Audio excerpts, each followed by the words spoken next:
Hi, this is Dan with The Nerd Element. I'm here with Jeff Annison, the co-founder and president of Legion M, kind of talking about what they've been up to since we last spoke to them at Silicon Valley Con earlier this year. Yeah. All right. Well, great to see you again, Dan. We've had a busy few months. Gosh, I don't even know where to start. Well, earlier this week, Legion M presented Stan with a handprint ceremony at the TCL Chinese Theater on Hollywood Boulevard.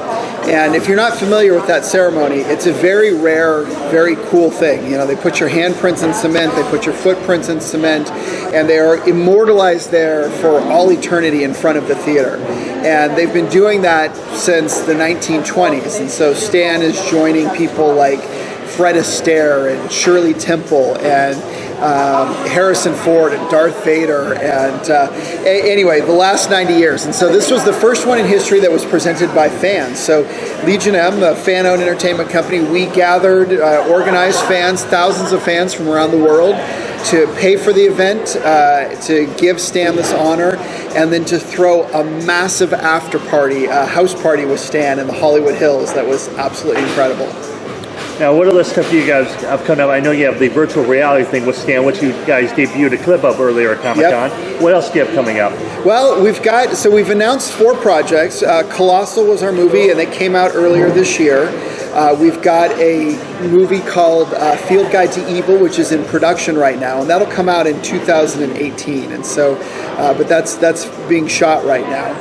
We've got the Icons virtual reality series. And so we shot a pilot of that with Stan Lee in Stan's home, where Kevin Smith sat down and interviewed him for about an hour and a half and talked about life, the universe, and everything. And so we've got that footage. We filmed it back in January, and we haven't released any yet. We showed some of it, not in VR, but just in 2D, on a panel earlier I guess that was yesterday.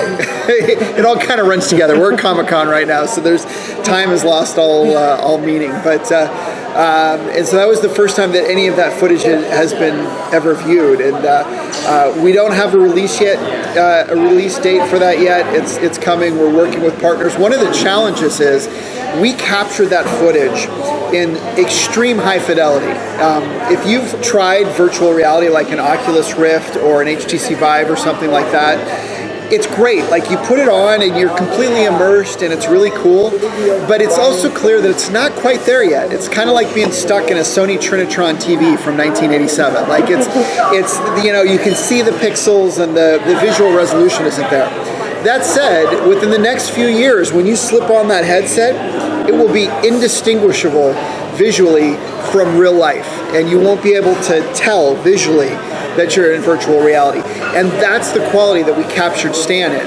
And so we were using 2 8K cameras. So you think of like a 4K TV as kind of state of the art. Right. That's, IMAX is 4K. If you go to a digital projector, like top-of-the-line digital projector is either 2K or maybe 4K.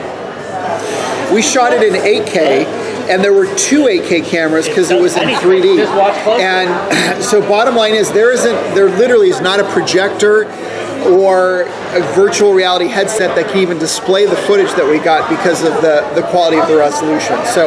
So that'll be coming out at some point in the future. And then the 4th project that we've announced is Pitch Elevator that we did at Stan Lee's Los Angeles Comic-Con. Were you there for that? I don't recall. I was, yeah. Okay. I interviewed, I can't remember if it was you or Jeff that was there. Paul. Sorry, yes, you are Jeff. Yeah, I interviewed Paul. Actually, no, you were both at Silicon Valley. Paul was in LA. Paul was in Phoenix. I was in LA. Okay. Yes. Yeah. All these times are running together. That's okay. People can get us mixed up all the time. Just remember, I'm the smart one. Okay. If the interview was great, it was me. If it was so, that was probably Paul. So now, Field Guide to Evil. You said it's in production right now. Who's in that movie? So, Field Guide to Evil is a really cool construct. It's basically 8 directors. It's an anthology. And there are 8 separate directors, each coming from a different part of the world. So only one of them is American. The other 7, like there's one from Sweden, I think there's one from Brazil, there's one from India, and each one of them is directing a short, like 15-minute segment that explores a local horror or mythology, folklore or mythology from their territory. So it's kind of like it's a tale of horror from India and then a local folklore from Brazil. And so it's really cool. They're putting that whole thing together. So each one of them is being written, directed, and shot by someone in their individual territory. So it won't be big name actors. It's a relatively low budget film. It's about $500,000 is the budget. So it's kind of like a micro budget as far as movies go, but because of the fact that it's being done by Tim League and Ant Timpson. Tim League is the CEO of Alamo Drafthouse and one of the investors and advisors of Legion M, and also a partner at Neon, which is a distribution company.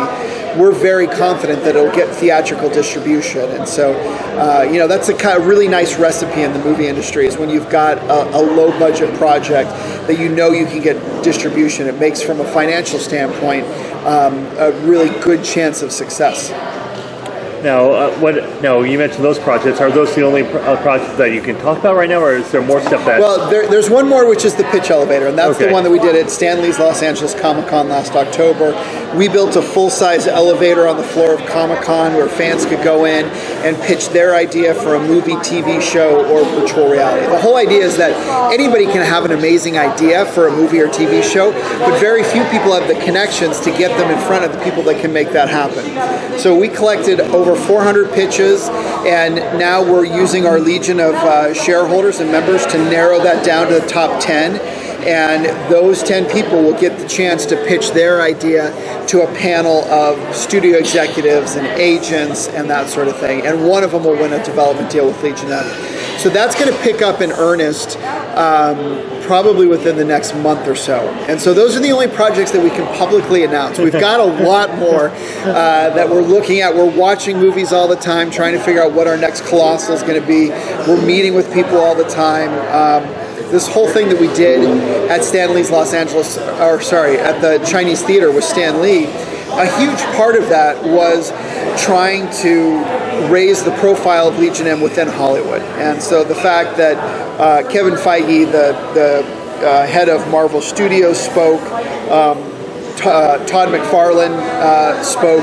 We've got, it helped us really kind of level up within Hollywood. And so, anyway, long answer to a short question, which is that's all that I unfortunately can talk about right now, but there's a lot of stuff in the pipeline. Now, the pitch elevator, is that going to be a web series? Is that going to be a TV series? That's a great question. So we've actually pitched it as a television series. It's kind of like American Idol for movie pitches, which we think is a really kind of fun idea. Yeah, and there's also a Shark Tank element to it as well. And so we'll have to see. We've pitched it.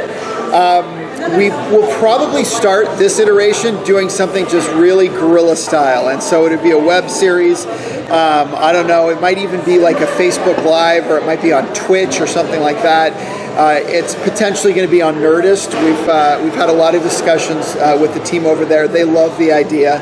And so, we'll have to see. But it's something that we think that there's real value there. It's been such an amazing experience and such an amazing project. We're going to finish off the current season, and we've been talking with all sorts of different partners and sponsors. We'd like to take that pitch elevator on the road and literally take it around the country to Comic-Cons and film festivals and that sort of stuff, and let people all around get this opportunity to pitch their ideas. Now, what's the next convention for you guys? I can do that in a minute. That's a great question. Honestly, I couldn't tell you. Obviously, Stan Lee's Los Angeles Comic-Con in October is a favorite of ours. Salt Lake City Comic-Con, I think, is coming up in August, if I'm not mistaken. And we've never been to that one, or maybe it's September, but we've never been to that one, but that's definitely on our list. New York Comic-Con. We won't send probably everybody out there, but we usually have at least a small contingent that goes out there. Toronto Film Festival is coming up, and I think that we're interested in that. Fantastic Fest in Austin. So there's a lot of different things. There's nothing that we have planned like a huge presence, where we're going to have like a booth or anything like that. But what we like to do is at least, a lot of times Paul and I will come out, or maybe David Baxter will go out, or Terry, and it gives us a chance to meet with people. Maybe we'll do a panel or two. We did a panel here in San Diego with, it was amazing. I got to moderate. I was so fortunate. I'm still beside myself. I got to moderate a panel with Adam Savage, Felicia Day, and Stan Lee, and it just blew my mind. And so anyway, that's kind of the model that we like. It's really expensive to go out and do a con and have like a booth and that sort of stuff, and because like we're a fan-owned company, right? So our investors are investing their hard-earned money in us. Our job is, if you invest $100, our job is to turn that into $1,000 or $10,000. And so we tend to be very conservative with our spending, and that's why you don't see like big splashy presences at cons. Instead, we'd much rather do panels and have meetups with our Legion and meet with people in the industry. Now, is the pitch elevator going back at San Angeles ComicCon this year? That's a great question. Like I said, we would love to. We would love for that pitch elevator to go all over the country, and we'll have to see. I can't answer that yet. All I can say is stay tuned and get your pitches ready just in case. Anything else you want to tell our fans who are going to be watching this later? No, just that, as I mentioned, Legion M, we're a fan-owned company. So it's the first time in history that it's kind of like everybody in Comic-Con decided to pool their money and said, let's go buy a movie studio. So you can invest, you can own a piece. It's like investing in Disney Studios back when it was just Walt and Roy. Our long-term goal, we launched about a year ago. We've got about 5,000 investors. We've raised about $3 million. We've got about 15,000 members. You don't have to invest. You can join as a free member. It's absolutely free. There's no obligation. You get a lot of great benefits. You get access to the community. It's a wonderful way to kind of see what this whole thing is all about, especially if you're not familiar with investing or you're not comfortable with it. Like, we totally understand that. And we want you, if you like the idea of a fan-owned entertainment company, we invite you to come be a part of it. You can just go to legionm.com. There's thelegionm.com. There's a ton of information. And like I started to say, our logo is an M with a bar over it, which is the Roman numeral for 1 million, because our long-term goal is to have 1 million fan investors in the Legion. If we are able to achieve that goal, we'll literally have hundreds of millions of dollars to develop these entertainment projects, and more importantly, we'll have 1 million fans standing behind them when they come out. And if there's one thing that Comic-Con proves, it's that when fans unite, there's nothing that we can't do. So we believe that a fan-owned entertainment company become one of the most influential companies in Hollywood, and this is an opportunity for everybody to get in on the ground floor and be a part of it. So if it sounds like fun, please check it out, thelegionm.com, and join us. We're going to take over. Well, thank you for your time once again, Jeff. Thank you so much for having me, Dan. Bye.